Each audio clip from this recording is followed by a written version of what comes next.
कभी वर्दी में रहे, अपनी पोस्टिंग को अंजाम दिया और ख़ासकर आम आदमी की सेवा की। पुलिस डिपार्टमेंट से रिटायर्ड जो हमारे बराबर में बैठे हैं, एक गांव है पीपलो, उनसे ही जानने की कोशिश करेंगे पुलिस डिपार्टमेंट में ड्यूटी के दौरान उनके क्या क्या अनुभव रहे हैं, किस तरह के एक्सपीरियंसेस रहे हैं जो हमारे दर्शकों तक पहुँचेंगे। सर, अपना एक परिचय दीजिए। मेरा नाम सर बिजनर सिंह चौहान,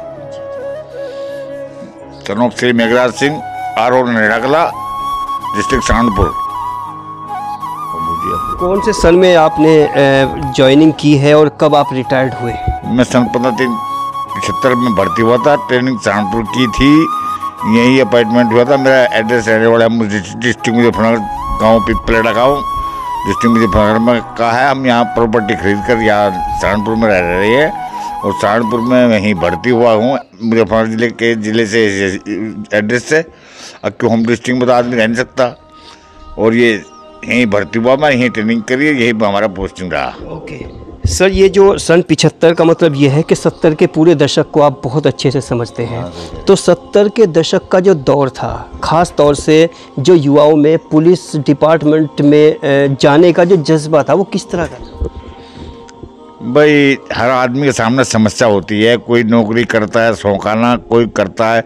हमारी बचपन से इच्छा थी कि हम आर्मी की नौकरी करेंगे, मगर हमारे गांव पिपलेड़े में कुछ आदमी पहले सन 72 में झगड़ा हुआ, आर्मी में थे, तो उन्हें छुट्टी नहीं मिल पाई। हमने सोचा यार, अगर मान लिया कोई भी महकमा हो, अगर हम नहीं छुट्टी जाएंगे तो बच्चे हमारे परेशान रहेंगे।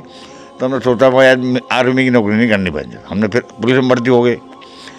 भगवान ने हमें पुलिस में नौकरी दे दी और यहीं अपॉइंटमेंट होगा हमारा सहारनपुर जिले में। आम आदमी के लिए जो ग्राउंड पे लोग हैं, जो पुलिस डिपार्टमेंट की वर्दी से, मतलब हालांकि टेक्नोलॉजी का ज़माना है लेकिन अब भी कहीं ना कहीं दूरियां हैं, तो उन लोगों के लिए आपका क्या संदेश है? एक पुलिस को, आम आदमी को किस नज़रिए से सोचना समझना चाहिए? ऐसा भैया, पुलिस में भी सब आदमी एक से नहीं होते। मैं कहने लगा सब पुलिस वाले एक से होते हैं। पुलिस में भी हमारे साथ क्रिमिनल भी रहे, पूरा मत मानना इस बात का भाई, ये महकमे की बुराई कर रहे, जो मर्डर करते थे किराए पर और जेल गए हुए हमारे साथ पुलिस में, कई बार जेल गए हुए। तो कोई भी समाज हो, कोई महकमा हो, कोई भी नौकरी हो, उसमें सब आदमी एक से नहीं होता। हर आदमी का माइंड जो अलग होता है। कोई जो है पुलिस में एक बाबू होता है, वो भी पुलिस में, एक सीओ की पेशी में कांस्टेबल है, वो भी मतलब जो पुलिस में है, वो सुबह 10 बजे जाता है, 4 बजे छुट्टी। अच्छा, DCR वाले हैं, उन्हें सारे ज़िले की जो है मतलब जो वो क्या घटना हुई उसकी इन्फॉर्मेशन उसके थाने में देते हैं। तो हम भी DCR में रहे, हालांकि हम DCR बाबू के पास में एक बैतूर हेल्पर रहे। और क्यों हम वो एजिड हो गए थे, एजिड के हिसाब से हमारी ड्यूटी थी, कोई खास तो थी नहीं, उनकी हेल्प करनी थी। और जो उसके साथ में उन्हें मतलब ये वो कभी भी दौर भी आपने देखा होगा कि पुलिस वाला अगर गांव में कोई चलाया तो लोगों में खौफ हो जाया करता था। तो इस तरह की कोई ऐसा किस्सा आपके पास हो कि आप किसी गांव में गए, बच्चे भी तितर बितर अंदर घुस गए, लोगों के अंदर एक खौफ था, तो उस समय का कोई ऐसा किस्सा आपको याद है?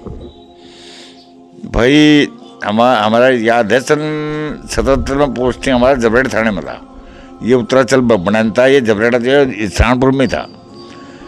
तो वहाँ एक गुजरों में आपस में झगड़ा हो गया। जबरेड़ा थाने के क्षेत्र में जो है गुजर कास्ट बाहुल्य है, तो हम पुलिस में थे, चलो भाई थाना चलो। वे कहने के गिड़गिड़ाए, जमाना था वो, पुलिस की दहशत थी। उनके बच्चे कहने नहीं नहीं नहीं जी रहने दो, मेरे बच्चे ऐसा वैसा, औरतें मतलब गिड़गिड़ाने लगी, अजी थाने मत ले जाओ, मतलब वो पुलिस का उस टाइम जमाना था। तो हमने कहा भाई जब झगड़ा किया तो थाने में जाना पड़ेगा। तो लास्ट में फिर गांव के कुछ आदमी बैठ कर उनका फैसला हो गया, हमने उन्हें छोड़ दिया, मतलब फैसला लिख कर दे दिया, हमने जाकर थाने में दे दिया। रिटायरमेंट के बाद जैसे आप घर पे आए, तो क्या घर पे भी कुछ जैसे रौब झाड़ने की एक आदत हो जाती है पुलिस डिपार्टमेंट में, तो घर में भी क्या वो आदतें अब भी जिंदा है? ऐसा ये पुलिस में जो है हर आदमी एक नहीं होता। रौब करने की बात मान लिया पुलिस वाला है आदमी, आज जब ये हमारा भी ये पत्रकार है, ये खुद हमसे पूछ रहा, मतलब कुल मिला कर जो है वो है पुलिस का रौब इतना मतलब ये डरपोक है पुलिस वाला का महकमे में कर्मचारी दबा हुआ है कि अफसर के सामने बिल्कुल बिल्ली बन जाता है। आम आदमी का नजरिया पूछ रहे, आम आदमी का मतलब आम आदमी का नजरिया ऐसा है कि पुलिस का नौकरी रुतबे की तो है ही भाई, चलो थाने चलो, साले बंद कर दूंगा। तो एक पुलिस का नाम अभी भी है, साले पुलिस आ गई, चाहे जमाना कौन सा कोई सा भी आ जाओ, मतलब जो है पुलिस का जो है रुतबा रहेगा। ये शासन है, प्रशासन कुछ भी कह दो, गवर्नमेंट कोई भी आए, किसी सत्ता की आवे, अगर पुलिस का जो है असर जरूर रहेगा। जैसा कि पुलिस में मान लिया एक तो कोई कॉन्स्टिट्यूशनल राइट नहीं है कि तू वैसे बात करना अमूमन, क्योंकि यहाँ पर जो हमने देखा है घूम फिर के 99% ऐसा है कि पुलिस बे तू से, यानी तू से तो बात करेगी। हाँ, तो ये ऐसा क्यों है, मतलब समझ में नहीं आ पा रही है। ऐसा है, ये कुछ प्रवृत्ति होती है महकमे की कह दिया आप, या समाज ही कह दीजिए। एक समाज है एक ये पुलिस का महकमा, इसमें अगर हम पुलिस से में एक छोटी पोस्ट में है, हम अपने अफसर से बात करेंगे तो अपने माँ बाप से तो बदतमीजी कर सकेंगे, उनके सामने में ऐसे बोलेंगे जी सर जी सर। तो रही पब्लिक से, पब्लिक की बात करने कोई नेता होगा उसके सामने हम चुप हो जाएंगे और नमस्ते और करेंगे, नमस्ते बाबूजी। अगर जो है कोई गरीब सा हो, इधर आवे, चल हमारे साथ चल, हमें रास्ता बता, तो कुछ जब पहले से ये मानसिकता कहीं ऐसा जैसे अंग्रेज़ों के समय में मानसिकता थी, ऐसी अब तक भी मुझे नज़र आती है। क्योंकि कुछ विदेशी लोग हमसे जो मिलते हैं, जो बाहर विदेश में रह के आए हैं हिंदुस्तानी, तो वो कहते हैं कि वहाँ पर जो पुलिस डिपार्टमेंट है वो बहुत हम्बल तरीके से पेश आता है। तो ये हिंदुस्तान का इतना टाइट नज़रिया क्यों है, मतलब इसका एक ख़ास वजह बताइए आप। इसकी वजह 10 कारण है। एक तो राजनीतिक दबाव, मान लिया हमें कोई MP MLA या मंत्री बुलाएगा, हम जी सर, अगर हमें कोई वो आम गरीब आदमी आएगा इधर आवे, या देखा देखी, अब जैसे परिवार में रहे, हमने मान लिया बीड़ी सिगरेट ना पियो आप, जो मतलब या कोई किसी चोरी मत करो, तो ऐसी वही नेचर जो है इसमें रहती है, वही पुलिस में। हमसे जो सीनियर थे वो मुलजिमों से मतलब अलावा गाड़ी के वो बदतमीजी के अलावा प्यार से थोड़ी मुलजिम बता रहा है कोई, हमने चोरी करे नहीं की। जैसे आप घर पे हैं, तो क्या घर पे भी इस तरह से भी कुछ ऐसा महसूस होता है घर वालों को कि आप पुलिस में हैं और उसी अंदाज में बात कर लेते हो, या बिल्कुल अंदाज बदल चुका है? ऐसा है, समाज हो या पुलिस हो या परिवार हो, आदमी की नेचर जहाँ भी होती है, पुलिस में हम रहे बता नहीं, SP के सामने कोई बदतमीजी छोड़, हम जी के सरावा जी सर के अलावा दूसरा लफ्ज निकलता ही नहीं।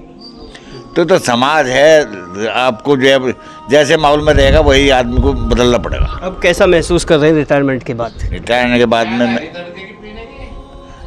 के बाद होने में जो है मुझे अनुभव ये रहा, जो है पुलिस का महकमा जो है, एक हमारे लाइफ के बारे में बताया जाए तो भगवान था, और एक हकीकत बताया जाए, हमने खुद देखा, और जो चोरी नहीं की उसने पुलिस, मैं तो अपने जीवन में किसी को झपट नहीं मारा, ना कोई बंद किया, चाहे उसने इकबाल भी कर लिया, शराब भी उसके बाद पकड़ ली, अगर मैं अपने लाइफ में किसी को बंद नहीं किया। जैसे आपके साथी कभी पीटते हुए आपके सामने पिटाई कर रहे हैं, तो हाँ। आपके मन में कभी कोई रहम दया कुछ ऐसी आई है कि आज इतना क्यों मारते हो? उसमें उसका कारण होता है, जो पीटने वाले होते हैं में खास SO या चमचे होते हैं अफसरों के। चमचे? हाँ, मतलब चमचे का मतलब जो है उन्हीं के आदि से चलता है। आप SO है, आप कम खास आदमी को पैसे ला के दे रहा या चमचगिरी कर रहा, आपने उस तरह की कभी नहीं की? ना, मैं ऐसी कोई